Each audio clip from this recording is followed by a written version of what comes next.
It says the Armstrong and Getty Show. Things are out of control in Wisconsin, the dairy state. What will it do to the price of milk? The spirit of Egypt comes to Sheboygan. What the hell's going on up there anyway? Joshua Thompson joins us. He's a staff attorney for the Pacific Legal Foundation. He is a close associate, as we understand it, of our friend Tim the lawyer. Hello, Joshua. How are you? Good morning. How are you guys doing? I'm doing great. Excellent, excellent. So what are they arguing about there in Wisconsin? We understand it's collective bargaining rights for public employees, right? Right. Wisconsin's currently a state that forces public employees to join a union. If you don't pay union dues, you can be fired. You don't have a job. Wow. Now, what the governor is proposing here is the things that the union are actually getting into the big hubbubaloo about are that employees shouldn't have to pay union dues, that they can be exempted, they can choose not to join a union, and that it would require unions to hold annual votes on whether the workers want them to remain in existence. Those are two fundamental things that kind of go to the structure and the ability of the unions to bargain, and that is what the unions don't want. They don't want to have the ability of workers to opt out of the union. Well, now, are they outright outlawing public employee unions from collective bargaining? Well, it would prohibit collective bargaining for issues beyond wages. So, for example, for health care benefits or for pension benefits, then public employees, save police and fire, would be prohibited from collectively bargaining. However, that doesn't mean that the unions kind of make that sound as if they're not allowed to organize or they're not allowed to petition their government for redress. Yes. Now you're getting into what one I was going to ask about. Because as I'm following this on cable news, I keep getting confused about various things. For instance, is there any attempt being made to try to crush unions in general? Absolutely not. I mean, because that's the way I keep hearing it described on cable news. It's about attacking unions, eliminating unions. Who's anti-union, union busting? They don't say public employees. Yeah, they don't. It's just limited to public employees. Right, and even public employees, they can't limit their ability to join a union. If you so choose and want to join a union and you voluntarily choose to pay dues to that union can still represent your views in the state government. What this all the collective bargaining issue is that the public employee union is a private organization that holds a monopoly over the capital of public employees. And if they hold that monopoly over the state, then they can dictate the terms of what teachers are entitled to or what other state workers are entitled to, or they force a strike. And if they have a monopoly over the labor force, then that puts the state in a bind that they have no position to negotiate. A private organization that has by law a monopoly over the public service sector. That is obviously a bad idea. Joshua Thompson is with Pacific Legal Foundation. Joshua, what's the that's a pretty damn powerful argument, but just bringing it back to the specific of collective bargaining, what's the argument against a bunch of government employees collectively bargaining for better health care or whatever? Well, the argument is twofold. One, that the union doesn't, by forcing the public employees to join the union, they don't necessarily represent the true union employee. We hear that all the time in California. People say that, they don't agree with what their union does, but they don't have any choice. They have to give them money, and you have to be in the union, so that's that. Right, exactly. It's a fundamental infringement on the individual worker's right to earn a living, and my colleague Tim Sandifer wrote a book on that, and it's quite excellent, by the way. Very good.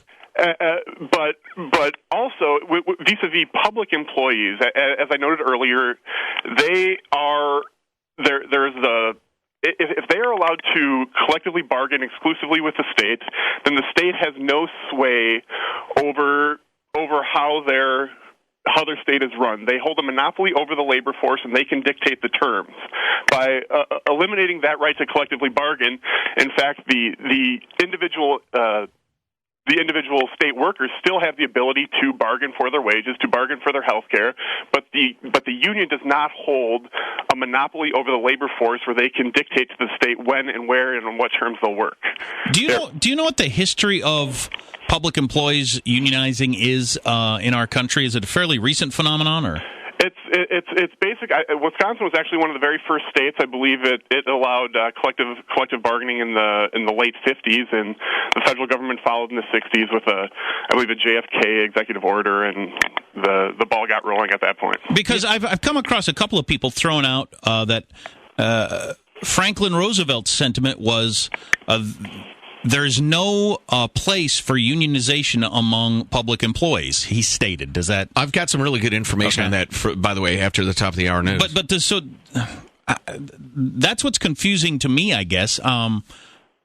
Right, it's absolutely true. I mean, there are obviously unions there. The UAW and earlier private sector unions were around during the time of FDR, but public sector unions were not. They are definitely a thing more recently, a more recent development. Joshua Thompson with the Pacific Legal Foundation. How do you think this is going to turn out?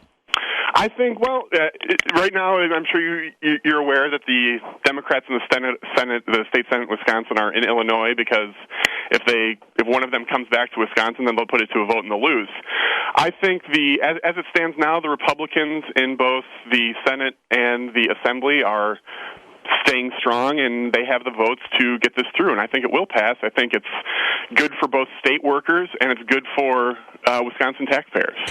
Joshua Thompson, thanks for the time, Joshua. We appreciate it. I appreciate you having me on. All right, no problem. We'll talk to you again sometime. I, for one, find it absolutely hilarious, the claim being shouted and chanted in Wisconsin that the governor is trying to hijack democracy by having a vote in the Senate about government policy.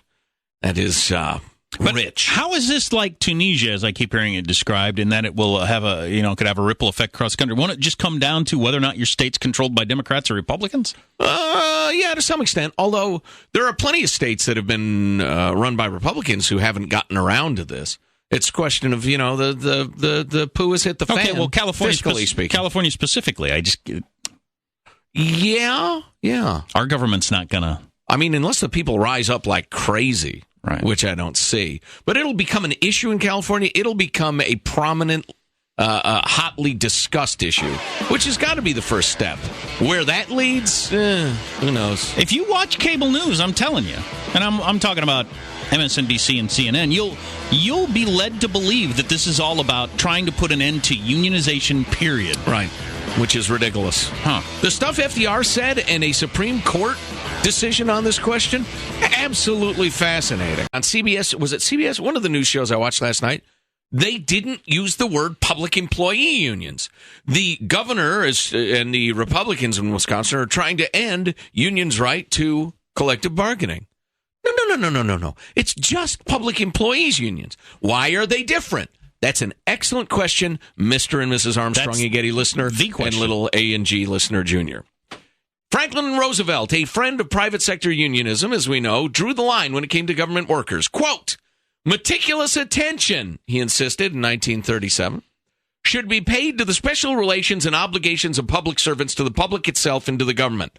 The process of collective bargaining, as usually understood, cannot be transplanted into the public service.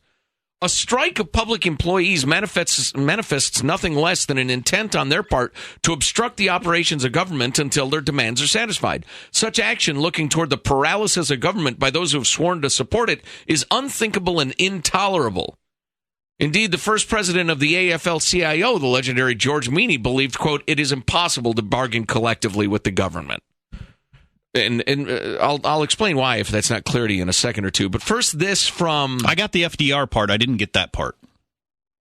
It's impossible to bargain collectively with the government? Yeah. I think the reasons might be stated here in this 1943 New York Supreme Court judgment. To tolerate or recognize any combination of civil service employees of the government as a labor organization or union is not only incompatible with the spirit of democracy, but inconsistent with every principle upon which our government is founded. Nothing is more dangerous to public welfare than to admit that hired servants of the state can dictate to the government the hours, the wages, and conditions under which they will carry on essential services vital to the welfare, safety, and security of the citizen. To admit as true that government employees have power to halt or check the functions of government unless their demands are satisfied, is to transfer to them all legislative, executive, and judicial power. Nothing would be more ridiculous. That's pretty interesting. So was there then a later ruling that allowed it to happen? Wisconsin was the first state to do it and then transferred to many states across the country. Yeah, well, JFK, as our guest mentioned, issued an executive order, which is a bit of a head-scratcher constitutionally to me, the whole principle of those things, saying, yes, they can now. Wisconsin tried it in 1961. Jerry Brown let it happen in, I believe, 1972 in California. And as the grand experiment. As I've said many times, though, the problem is precisely what's happened. The government is now the chief demander, the chief challenger, the chief user of the government.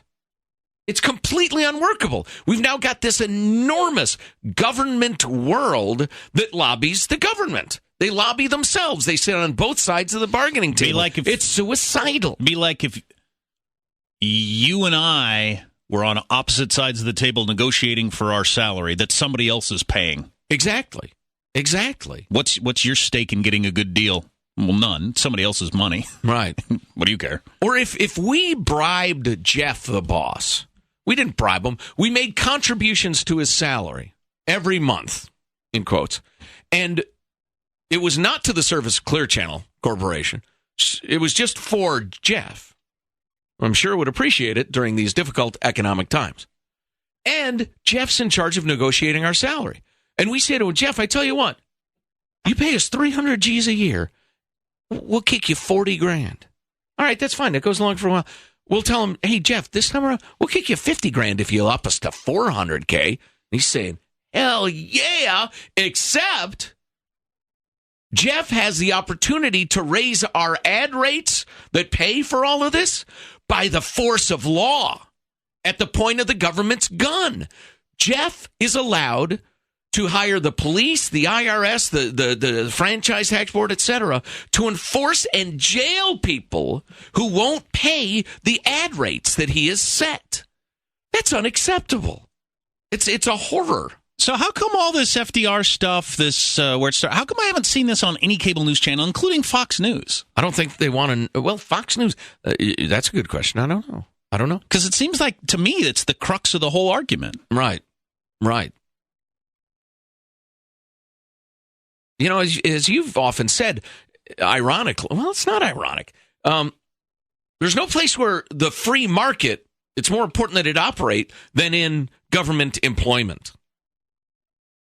Because the government running the government answering only to the government is a horrifying betrayal of what this country is supposed to be about. So it's got to be the free market. Do you want to be a government employee? Here's the deal. If you don't, I certainly respect that. Go do something else. If you do it for a while and you think, this is crap, we need better conditions, you can lobby for them, you can ask for them. Y'all can quit if you don't like it. And either they're going to come around to your demands, or they're not. If, as regularly said, you could get a better deal in the private sector, well, then go get it. Yeah, see, that's the thing. That whole, the private sector's got a better deal.